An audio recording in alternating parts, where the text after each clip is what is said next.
नमस्कार, आप देख रहे हैं न्यूज 18 बिहार झारखंड का डिजिटल प्लेटफॉर्म। आपके साथ मैं हूं शिप्रा झा। क्या भारत के खिलाड़ी पेरिस ओलंपिक में टोक्यो ओलंपिक से अच्छा प्रदर्शन कर पाएंगे? क्या नीरज चोपड़ा एक बार फिर से गोल्ड मेडल जीतकर इतिहास रच देंगे?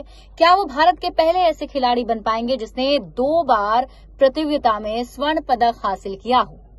ये कई सारे ऐसे सवाल हैं जो फिलहाल खिलाड़ियों के मन में चल रहे हैं और भारतीयों के मन में भी चल रहे हैं कि क्या ये सब कुछ एक बार फिर से संभव हो पाएगा। 2020 टोक्यो ओलंपिक में भारत ने 7 पदक जीते थे, जो ओलंपिक में भारत का अब तक का सबसे बेहतर प्रदर्शन रहा है। यानी कि अब तक के जितने भी टोक्यो ओलंपिक्स में जितनी बार भारत ने पार्टिसिपेट किया है, उसमें सबसे ज्यादा बार इस बार 2020 में ही जो है 7 पदक जीतकर बेहतर प्रदर्शन भारत की तरफ से किया गया था। ऐसे में अब इंडिया का अगला लक्ष्य ये होगा कि अपने मेडल्स की जो संख्या है उसे डबल डिजिट में लाए, मतलब ये कि 10 से ज्यादा हो। लेकिन जो एक्सपर्ट्स हैं उनका कहना है कि पेरिस ओलंपिक में ये मुकाम हासिल कर पाना भारतीय खिलाड़ियों के लिए बहुत बड़ी चुनौती होगी। भाला फेंक में मौजूदा चैंपियन नीरज चोपड़ा को अगर छोड़ दें तो बाकी एथलीट अपनी अपनी जो स्पर्धा है उसमें शीर्ष दावेदार नहीं है। मतलब ये कि जो उनका क्षेत्र है खेलने का, उसमें वो टॉप पर नहीं है।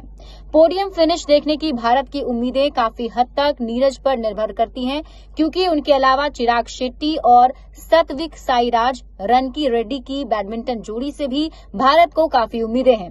हालांकि नीरज 90 मीटर तक भाला नहीं फेंक पाए हैं, लेकिन टोक्यो ओलंपिक के बाद भी उन्होंने अंतर्राष्ट्रीय प्रतियोगिता में काफी अच्छा प्रदर्शन किया है। अगर फिटनेस भी उनका साथ देती है तो मौजूदा फॉर्म के लिहाज से उनके पास इतिहास बनाने का एक बार फिर से सुनहरा मौका मिलेगा।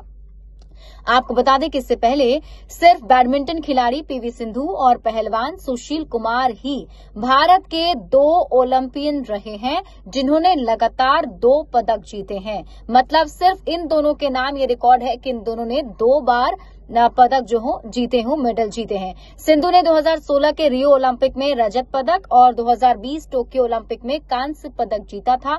वहीं पहलवान सुशील कुमार ने 2008 के बीजिंग ओलंपिक में कांस्य पदक और फिर 2012 लंदन ओलंपिक में रजत पदक जीता था।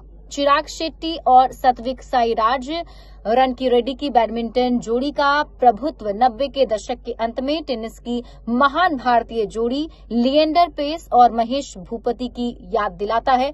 वो एक ऐसी जोड़ी है जिनके पास पदक जीतने का सुनहरा मौका है। अब देखना होगा कि भारत इस बार पेरिस ओलंपिक में क्या कुछ कमाल दिखा पाता है।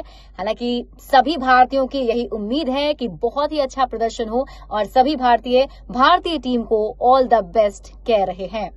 बड़े अपडेट्स के लिए आप जुड़े रहिए न्यूज 18 बिहार झारखंड के साथ।